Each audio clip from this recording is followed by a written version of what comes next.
Ahí va. Ahí está, ¿no? Ahí está, ahí está. ¿Cómo andas, querido? Ahora sí, bienvenido. Bien, y vos, Facu, gracias. Todo bien, todo Gracias. bien. Yo Ah, ni me di cuenta, claro, ya estamos al aire, ¿no? estamos al aire, sí, sí. Pero igual esto para YouTube lo recorto. Te, Bárbaro, bárbaro. te debería haber avisado, ¿no? No Nah, pasa nada, no en pasa nada. algo- No dijimos nada trágico. nada, arrancó bien. Bueno, ¿cómo andas, querido? Vamos a empezar por la pregunta, por la primera que le hago a todos, ¿no? ¿Cómo empezaste a jugar al póker? Con amigos, como y debe ser la respuesta más aburrida porque todos deben responder más o menos lo mismo, Facu. Pero sí, recuerdo mucho que había un amigo del colegio que tenía una mesa en la casa y como que me llamaba mucho la atención. En esa época hasta incluso éramos chicos, adolescentes, ¿viste? Estoy hablando capaz 15 años. Y algunos de ellos ya sabían jugar y yo particularmente no. Y después pasó el tiempo y ahí sí ya recuerdo que me bajé el software de Poker Stars, empecé a jugar por dinero ficticio y a mis 19, o sea, a mis 18, 19 había cargado $10 y con eso me había ganado un paquete para el LAPT en Perú y fue el primer torneo importante que jugué, así que un ¿Esto poco, qué, cuánto hace esto? Qué y increíble. no, ya como más de 10 años, sí. Sí, 10 años, 11 capaz. ¿Pero vos ya tenías conocimiento de satélite o solamente probando? No, o sea, a ver, había ganado muchas fichas de dinero ficticio y por eso pensaba que era bueno y yo creo que viéndolo en retrospectiva, quizás, ojo, quizás en esa época, ¿no? También el póker no era lo que es hoy en día, entonces quizás estaba mejor que la media, pero viéndolo en retrospectiva supongo que también tuve mucha varianza positiva ahí, Te ayudó la varianza. seguramente, O esa es sí. una de las preguntas más importantes que creo que voy a hacer hoy. ¿Cómo arrancaste con el tema del estudio? Cuando fuiste al torneo ahí, ¿eso te abrió, cobraste algo? Te- No, no, no cobré, fue linda la experiencia y después de eso, perdón, se me puso música en los auriculares y me perdí. Después de eso habíamos ido en Semana Santa a Uruguay con mi familia, pero un viaje medio de disfrute y había un torneito de póker y ahí hicimos deal entre tres. Así que fue medio improvisado, pero ahí tuve mi primer cobro importante y fue al toque de volver de ese viaje. ¿Y ya ahí sentiste esto es lo mío? ¿O no? Porque Y lo clasificaste y ganaste ahí. fue muy como un disfrute que tenía, pero algo que se fue dando de, de una manera un poco como paulatina. Yo en esa época todavía estaba yendo a la universidad, entonces era como un plus ahí que tenía, pero no estaba cerca de ser profesional, ¿no? Y empecé a meterle en serio cuando me recibí, cuando terminé la facultad. ¿Cuánto tiempo fue después de esta experiencia de mesa final y Uf, clasificatorio todo seguido? muchísimo, muchísimo, porque me metí en una carrera larga, así que capaz ahí yo tenía 19 años y me terminé recibiendo a los 26 y de los 20, casi 27, 26, sí, en julio, ponerle en octubre cumplí 27 y ahí ya empecé con ganas de profesionalizarme. Y en poco ¿Qué tiempo tal? lo hiciste encima. Sí, por suerte, sí, viste, yo creo que, nada, agradezco mucho también si bien cuando iba a la universidad ya también había ganado un torneo en Conrad, había tenido buenos coros en Madero, el cobro este de Party fue como el que me permitió darme la libertad para poder hacerlo también profesionalmente. ¿Cuál fue el de Party? Porque tenés un montón de cobros en tu haber. Así que no los pude estudiar. El de Party fue el torneo este que estaba en la portada, que salí segundo, subcampeón en Punta del Este. ¿Se puede decir el número o preferí...?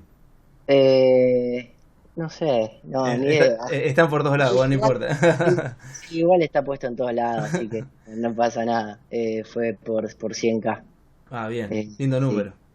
la verdad que sí. ¿Cómo fue el momento en que vos dijiste, bueno, me dedico al póker? ¿Cómo lo tomó tu familia? Otra pregunta que creo que a todos nos interesa. Sí, sí. Siempre es difícil. O sea, lo que yo tuve a favor era que mi papá también juega. Él lo hace más como un disfrute. Entonces como que por ahí no era un mundo tan ajeno para mi familia. De todos modos, yo sé que mi familia nada, tenía ganas de que yo termine mi carrera, yo también igual tenía ganas de cerrar ese ciclo de vida. Así lo hice y después, bueno, me pude dar el tiempo y bueno, la varianza siempre es difícil de comprenderla, incluso creo que para la gente que juega al póker. Entonces, es como que eso es algo que genera muchas dudas, ¿no? Pero bien, hoy en día súper bien mi familia. Perfecto. Sí, Sí. la incertidumbre esa es una de las preguntas más, que además de ser, siempre mete una pregunta personal, pero creo que todos nos preguntamos lo mismo. ¿Cómo hace un jugador de torneo? Porque yo estoy incursionando en el mundo de los torneos y no puedo creer de tener un mes de no, o de más de un mes, de no ver ganancias. Los jugadores de calle no Eh, estamos acostumbrados a eso. claro, ¿no? Y yo me pregunto lo mismo que vos, Facu. No,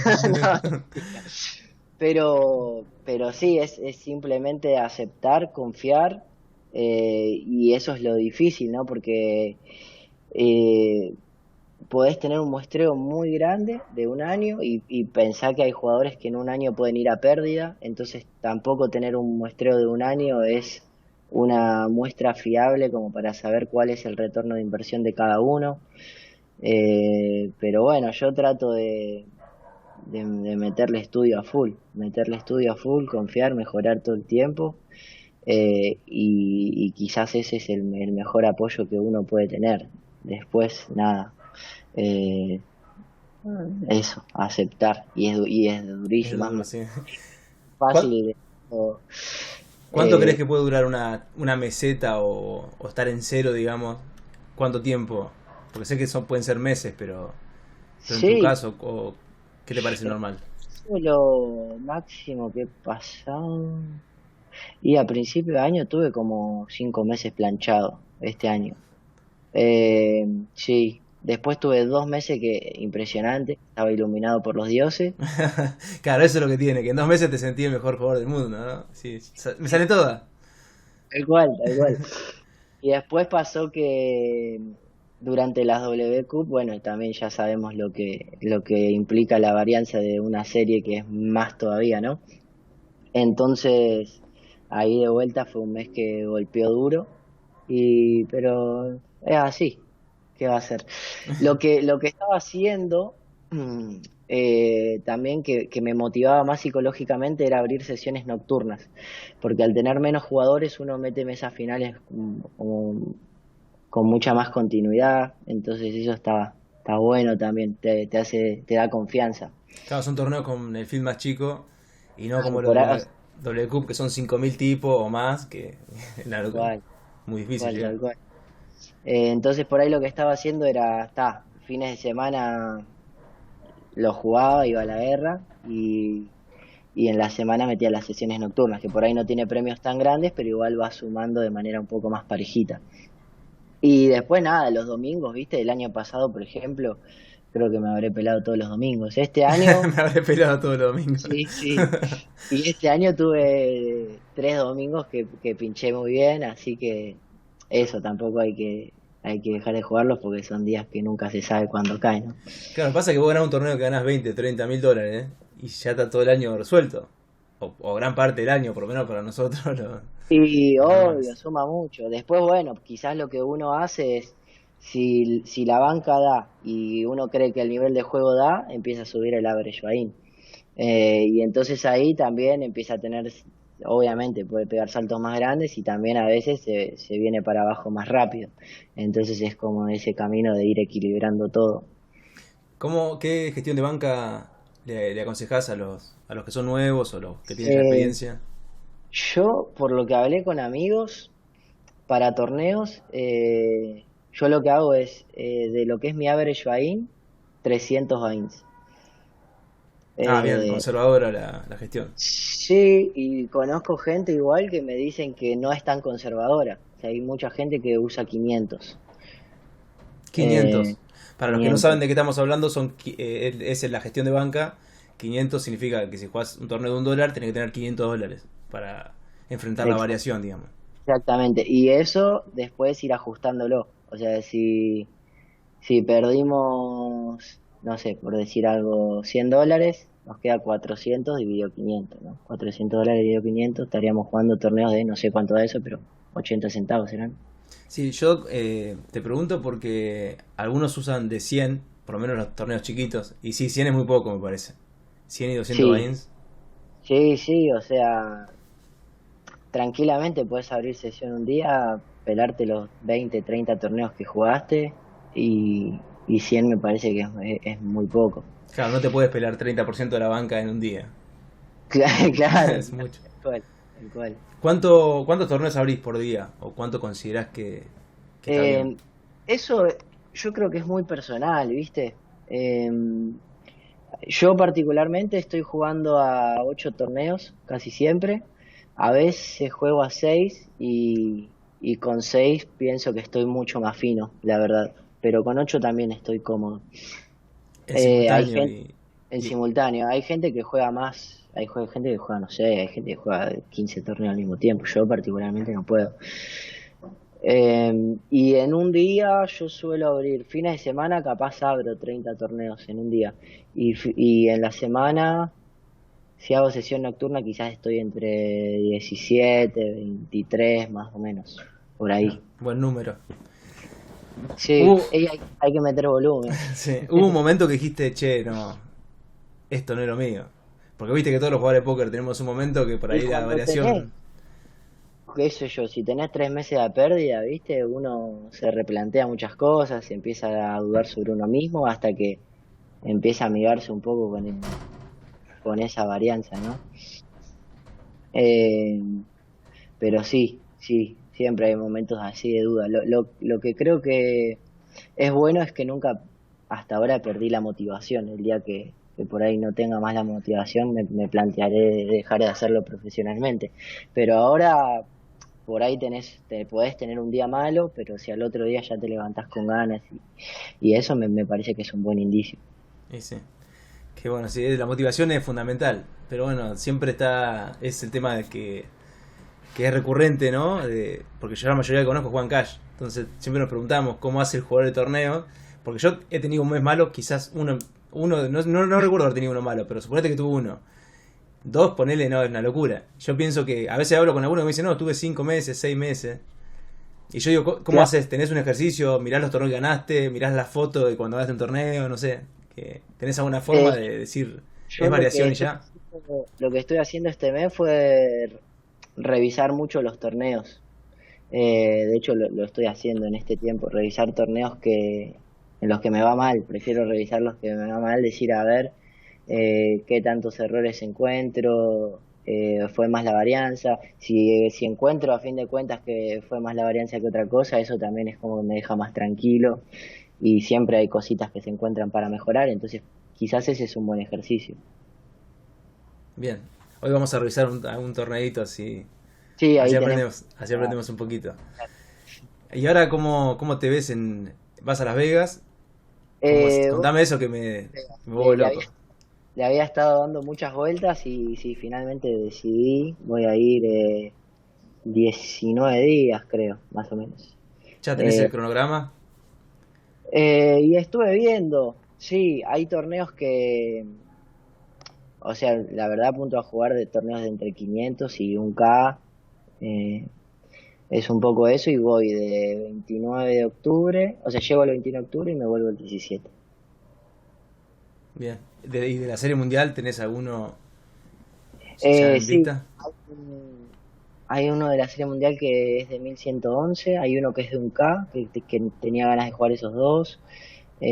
Hay uno de 600 y hay uno de 400 que sí, que llevo también, Colossus. Ah, qué bien, boludo. Ojalá que Ojalá, te va a ir bien, ojalá. te va a ir bien. Te tengo fe, te tengo fe. Sí, sí, bueno, ya sabemos lo que es igual, ¿no? Porque uno por ahí va a esa cantidad de días, juega, eh, qué sé yo, 15 17 torneos. Y por ahí uno en un día del online se puede pelar 30, entonces ya sabemos lo que es la varianza. Pero bueno, lo que está bueno también es que el field es mucho más blando, eh, que la estructura es más lenta, entonces esos también son puntos a favor. Y que hay una experiencia que por ahí es el sueño de todo jugador estar en Las Vegas. Sí, Creo. sí, es hermoso. la Yo jugué verdad. el de 1000. Jugué el de 1000, pero no. No pasa nada. No entré ITM, pero nada, fui a jugar Cash y Y jugué un le evento metiste. ese. Sí, metí una balita y digo, bueno, vamos a ver qué pasa. Sí, sí, está bien, está bien. Es que la verdad que es muy tentador y aparte, por más de que uno sea jugador de Cash, en esos fields uno está muy cómodo para jugar. Sí, sí, además juegan un montón.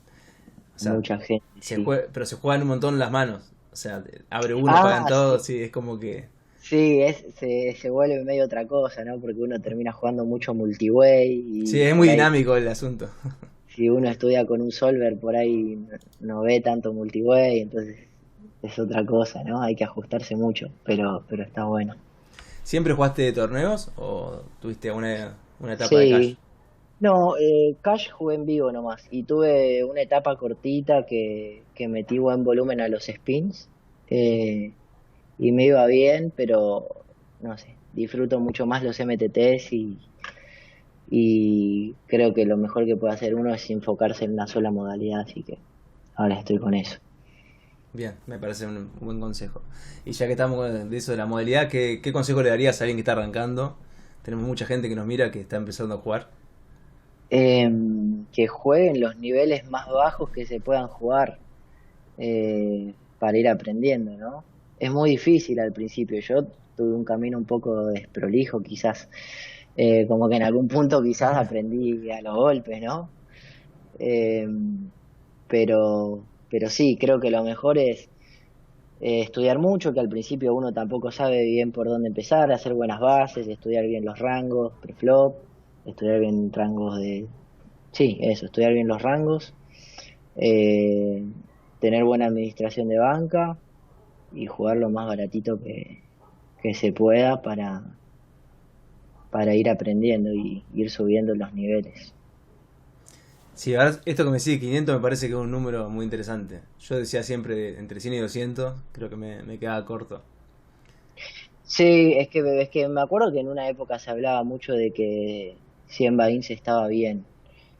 Eh, yo sé que hay simuladores de varianza, yo nunca lo he probado, pero por mi experiencia te digo que 100 me da la impresión de que está corto, sí. Y pero si metes 20 torneos por día, Claro, te imaginas, te pelás enseguida nomás, que te dura 5 días tenés que bajar sí, al... sí. Y aparte de eso, sabemos que hay que meter volumen. Creo que cualquier regular de torneos está jugando no menos de 3.000 torneos al año. La mayoría debe estar jugando 4.000 y los que meten mucho volumen quizás hasta 6.000. Cuando vos jugás, suponete, vos jugás de $100. Cuando vos te abrís 10 o 20, no hay más de tu nivel. ¿Empezás a jugar más abajo?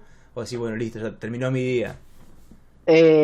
Lo que hago yo es, no sé, por ejemplo, si hago sesión nocturna, digo, abro los primeros torneos 6:30 de la tarde, últimos torneos 9:30 de la noche.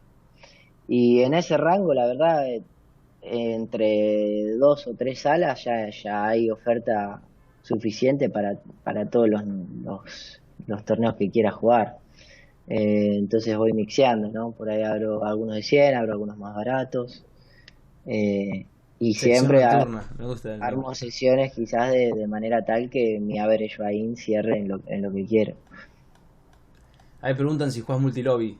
Pregunta H. Eh, sí, sí, sí, o sea, yo en general ahora estoy jugando creo que se refiere a eso, estoy jugando en GG, en Stars y un poquito en ACR. ¿Qué Bains jugás en general? En general estoy jugando de 22 a 109 cuando hay algunos de 200 y durante la serie, si hay un domingo que está muy lindo y eso, puedo abrir alguno de 500 vendiendo acción. Uno de los que vamos a revisar hoy es un torneo de 500. Qué buen límite el de 500. Porque ahí en la mesa final hace historia ya. Claro, sí, sí, sí, sí. Si quieren hacer Eh, alguna pregunta, la hacemos ahora. Porque en un rato vamos a revisar unas manitos.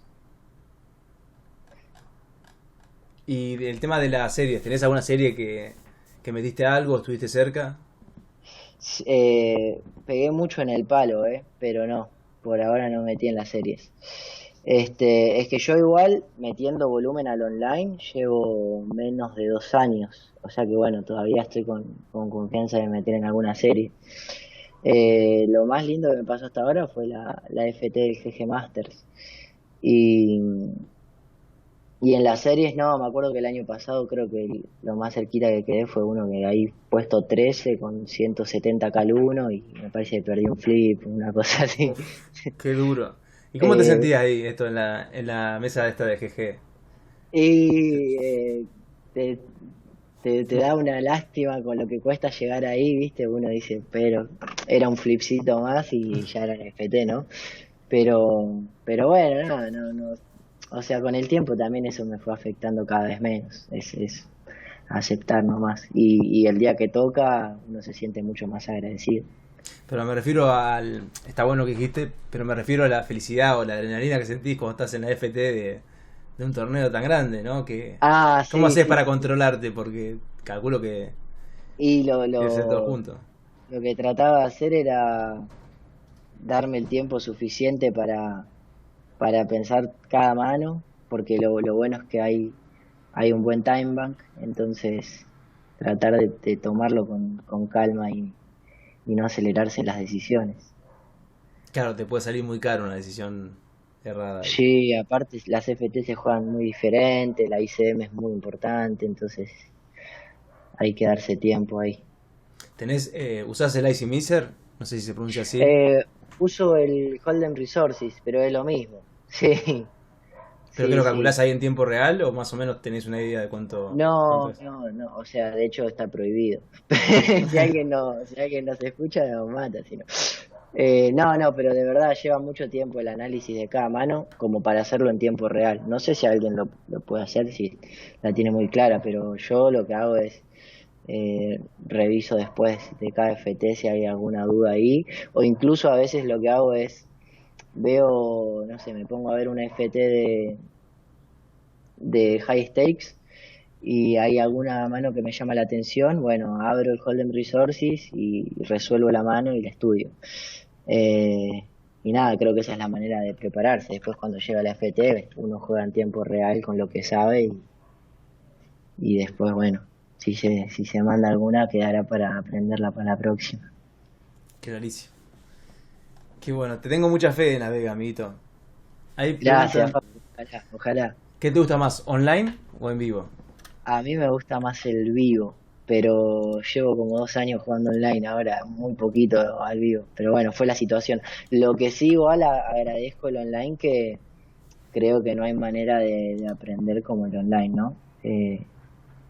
Eso no tiene comparación, pero yo disfruto mucho más del vivo. Me gusta también la parte social de poder conocer gente.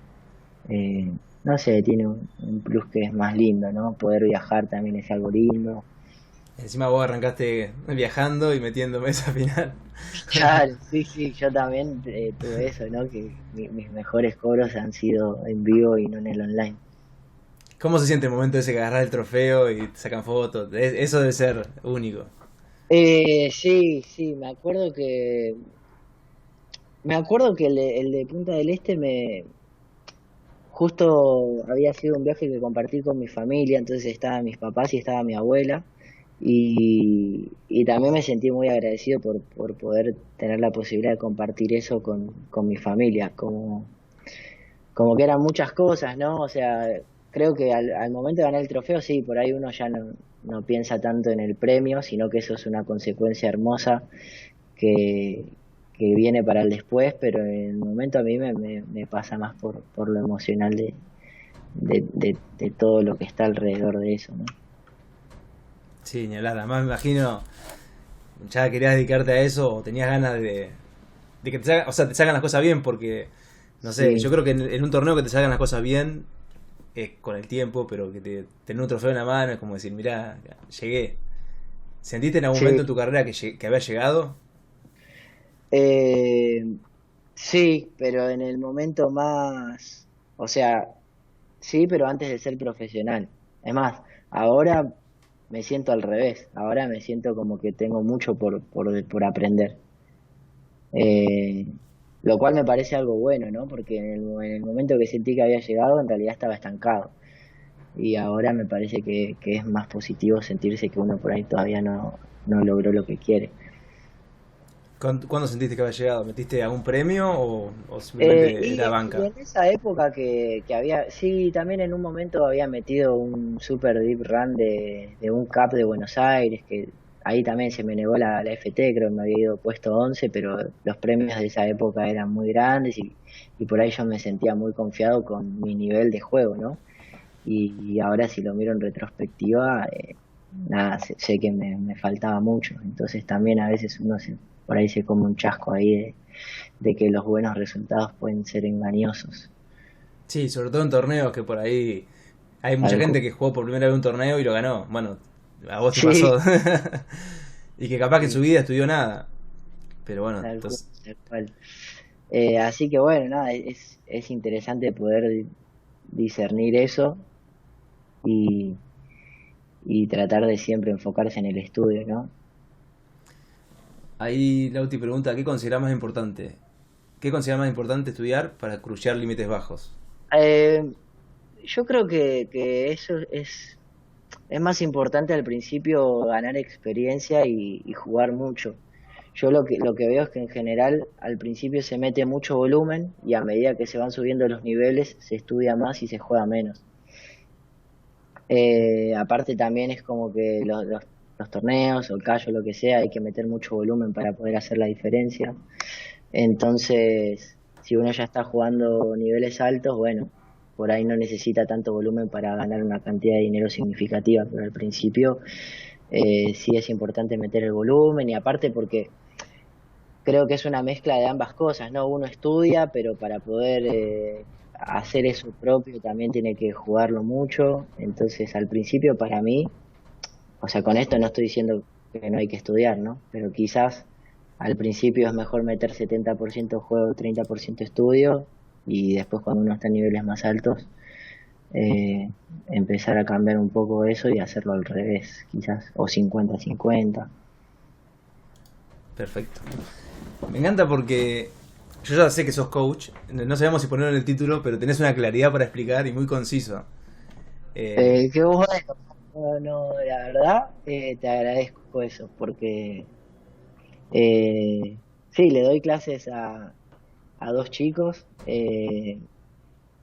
que bueno, hicimos ahí como un deal de bancaje eh, y, y nada, o sea, tampoco tengo una autopercepción tan clara de si soy bueno para explicar o no, así que Te suma. me supongo que me podía, así. ¿Cómo estudias? ¿Tenés o tuviste algún coach?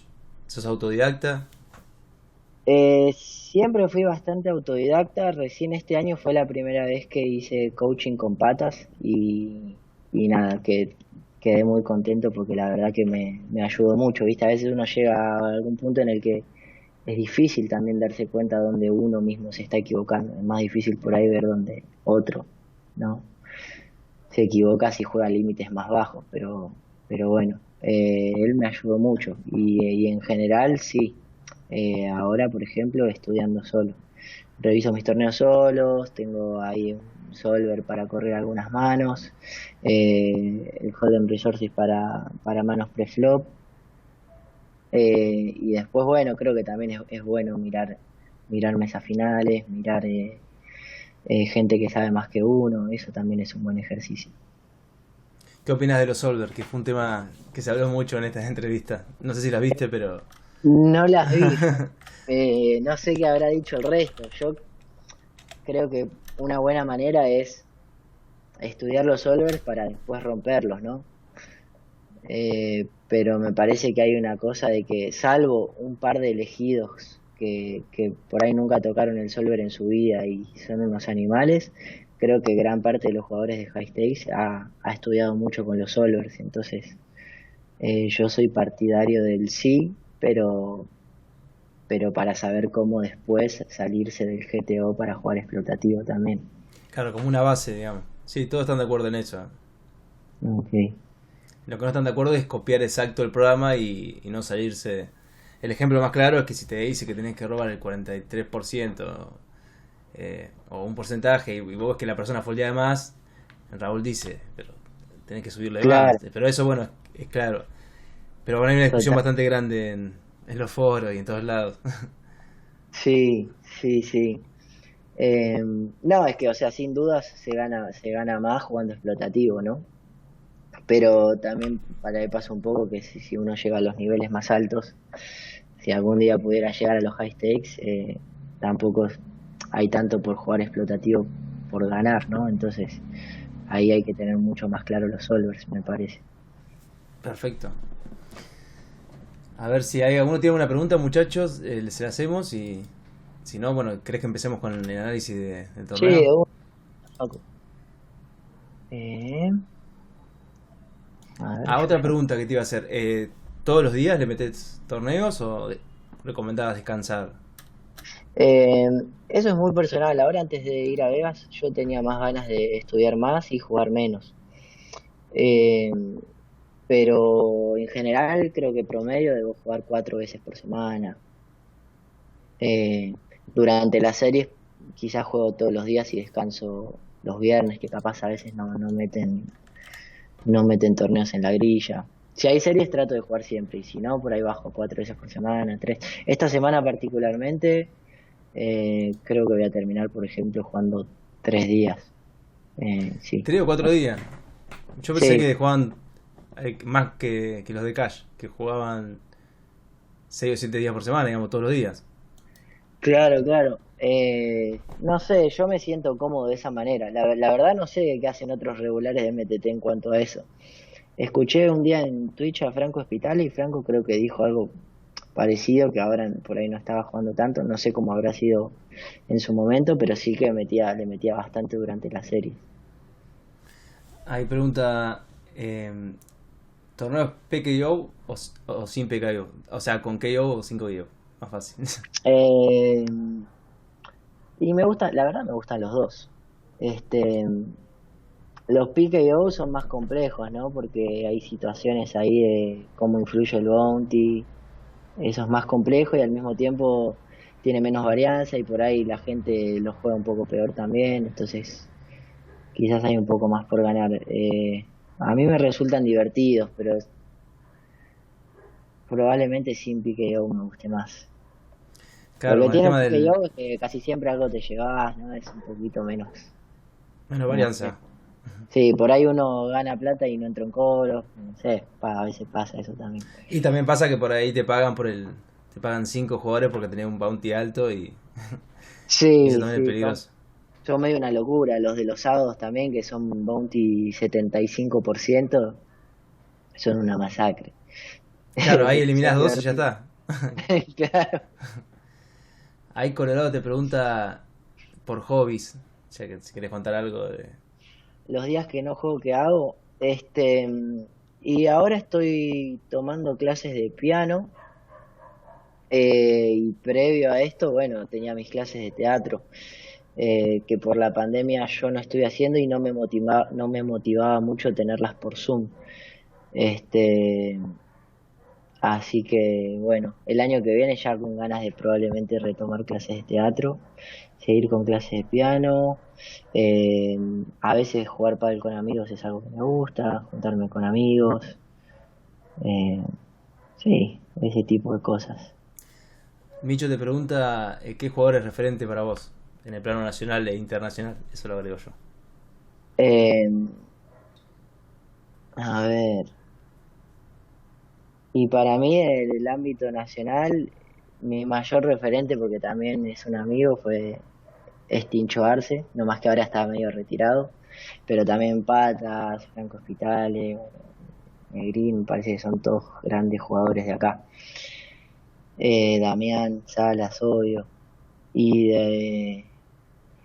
del ámbito internacional, creo que ahora estoy copado con Yuri. La verdad que he visto FTs de él y tiene una claridad que es una cosa increíble.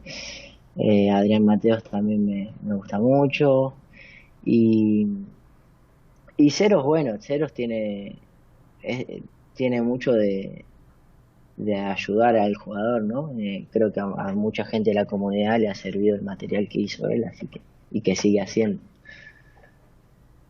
Pero también, bueno, muchos dicen que ya no, desde que se puso a ser medio influencer, dejó de ser top red, pero igual no hay dudas de que es muy bueno. ¿Qué edad tenés y en cuánto jugás? Dice Lauti. Yo empecé a jugar pero bueno, de manera recreacional, a los 18 años. 17 creo que habré aprendido las reglas, fines de mis 17. Y ahora cumplí 30 hace poquito, el 2 de octubre. Así que eso. Ah, feliz cumpleaños. No se me pasó. Gracias, Facu, gracias. Ahí Karata pregunta cuando a quién ves llegás y decís, uy, no, me van a poner a este en la mesa. ¿Te pasó eso alguna vez que si no, a mi izquierda, este no? Eh, y sí, o sea, tampoco que me voy a lamentar tanto, menos que en una mesa del vivo, o sea, en general, bueno, es un bajón tener un regular a la izquierda, pero digo, hay muchos otros jugadores con los que se va a poder jugar. Eh, pero bueno, ¿qué otro buen jugador hay? Pitu Bianchini es bueno, Martín Piñero es bueno, ellos son buenos jugadores también, sí, y que quizás los he cruzado más en el vivo. Ahí Renzo dice, estoy hecho un frío, bueno, gracias. Sí, posta. Tenés como, ¿cuál es tu sueño? Porque si me decís La Vega ya estás a 2 semanas. Sí, y como un sueño en cuanto al póker, llegar a jugar MTTs de high stakes, ¿no? Eh, Creo que eso, sí. Pero torneo de 100 a mí me parece un límite excelente.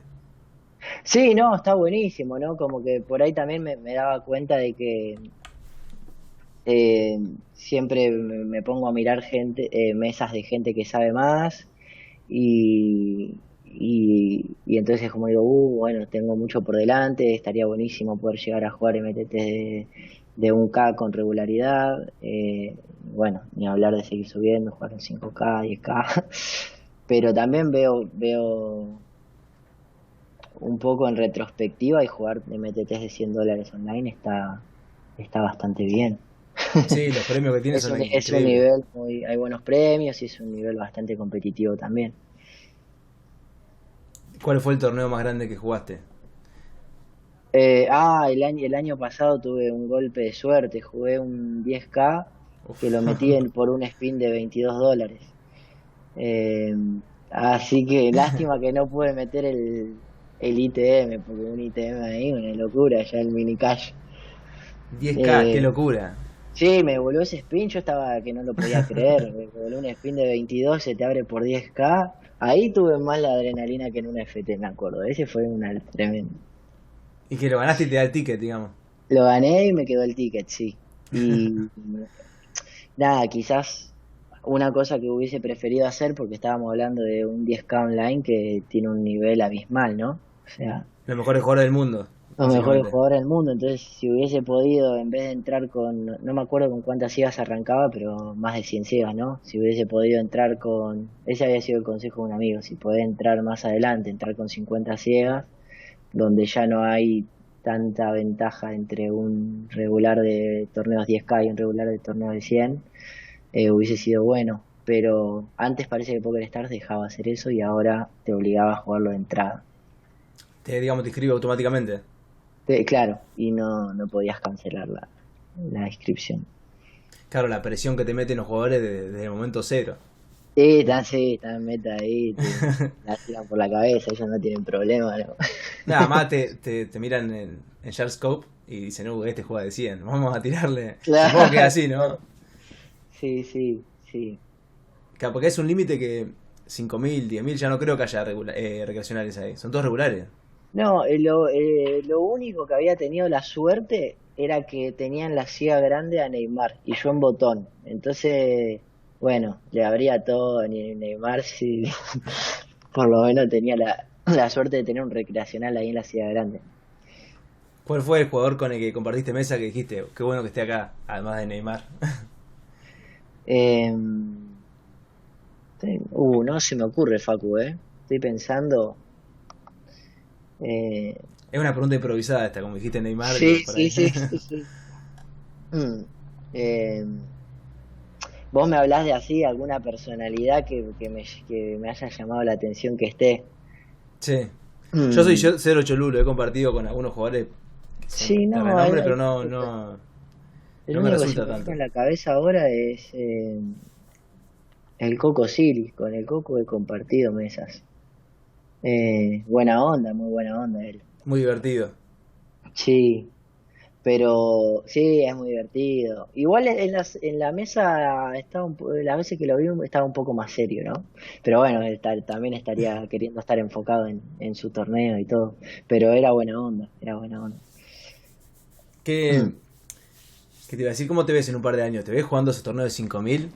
Porque hay que tener cierto No temperamento, sé. ¿no?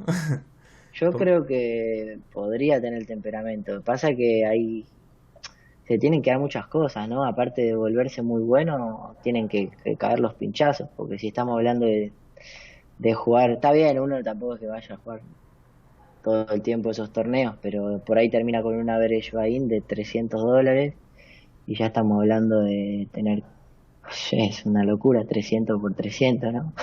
Claro, pero vos suponete que tenés la plata. Vamos a suponer que la tenés. Hay que jugar torneo de 10.000 dólares contra los mejores jugadores del mundo. Porque digo, ahí no hay tanto. El Edge, no, no. Solamente lo jugaría si pienso que en un par de años, si pienso que soy ganador, me anotaría, si no, ni lo juego, la verdad. Eh, o quizás uno por ahí dice, bueno, juego el 5K del cierre de las Scoop o del cierre de las W Cup, que son torneos que ahí sí hay un poquito más de edge, pero si son torneos que la gente piensa que me va a pasar por arriba, ni me anoto. Claro, Pero de acá solamente para ver qué sí, onda, ¿no? claro, pero si de acá un par de años estoy con la confianza de que estoy al nivel, me encantaría jugarlos. No creo que tuviera el peso de decir, es un torneo de $5.000. Yo creo que lo vería como los torneos que juego hoy en día. Claro, como un torneo más, digamos. Sí, o sea, como que si uno llega a jugar esos torneos es porque se lo puede permitir, entonces a fin de cuentas debería ser lo mismo jugar torneos de $1 teniendo $300, o jugar torneos de 10 o de 50 o de 5.000. Vos, en el tema de gestión de banca, cuando decís 300 buy-ins, vos decís de ir subiéndolos, o sea, podés arrancar en límite bajo con 200 y vas subiendo a medida que le vas el límite, o ya directamente arrancan con 300 para una buena gestión de banca. Yo idealmente creo que con 300 siempre está bien. Lo por ahí, lo que hay de, quizás esto me lo estoy pensando ahora, pero en torneos más baratos también la gente juega peor, entonces uno puede sacar una ventaja más grande sobre el field. Entonces ahí probablemente no sea necesario tantos buy-ins. Y si uno juega torneos más caros, donde están mucho más... O sea, si bien los torneos más caros tienen menos jugadores, por ese lado están menos afectados por la varianza, pero como no hay tanto por ganar en cada torneo en el largo plazo, entonces por ese lado quizás jugando torneos más caros preferiría tener más de 300 buy-ins. Perfecto, clarísimo. Preguntan si planeas ir a jugar torneos a Madero este año. Fui. Metí ahí un FT en uno de los Godzilla que nada, creo que 3 días jugando y me fui Reyes contra Aces. Mirá. Puesto 9, una lástima. Pero, y metí algunos deep runs. Este, hoy había un bounty, creo. Si no hacíamos el stream, capaz iba. Pero bueno, trato de ir porque la verdad que uno metiendo volumen online hoy en día termina jugando más caro que yendo al vivo. Entonces trato de ir a los torneos por ahí que tienen el buy-in un poquito más caro, así amerita, ¿no? Claro, además metes 20 torneos contra uno. Ya Tal es más cual. lindo el vivo. Pero Pero bueno, o sea, está buenísimo, que igual se extraña el vivo, entonces me gusta ir. Y por ahí la contraparte es que ahora, ¿no? En Madero están los acrílicos que dividen al jugador, hay unos fierros ahí cruzados, yo por ahí me meto doble barbijo para ser cuidadoso incluso. ¿Doble Eh, barbijo? a veces voy con doble barbijo. Sí. Bueno, esa pregunta, esta se me ocurrió recién, pero bueno, ¿cómo te afectó la cuarentena? Eh, yo la verdad no tuve tanto problema en estar encerrado, ¿eh? Eh, Hay gente que creo que la ha pasado peor. Y algo que me pareció que me sumó mucho fue que, bueno, tuve tiempo para enfocarme y estudiar más. Así que me lo veo como algo positivo. Claro, nosotros los jugadores de póker estamos acostumbrados a estar Sí, en sí, casa. sí. Sí, no tuve mucho problema. Quizás, bueno, estaba extrañando un poco más actuar y eso. ¿Estás actuando en alguna película, en algún corto o algo ahora? Ahora estaba haciendo la voz de Fanta. Desde el año pasado vengo haciendo la locución de eso y haciendo casting de publicidad. Recién, la semana pasada justo retomó un poco, porque venía medio frenada la cosa, ¿no? Retomó un poco, pero tampoco volvió a ser lo que era pre-pandemia, ¿no? Entonces, bueno, ojalá que eso pueda seguir reactivando y volver a actuar, que es algo que me gusta mucho. Me siento obligado a pedirte la voz de Fanta. Yo sé que quizás este tema No, no. no, pero es que justo lo que querían ellos era como una voz tranqui, como relajada. Entonces, eh, la locución es yo muy relajado diciendo un texto, pero no hay nada especial en eso. Te la voy a pedir, después te la voy a pedir y la voy a buscar. Bueno, dale, dale. Qué grande, Alan.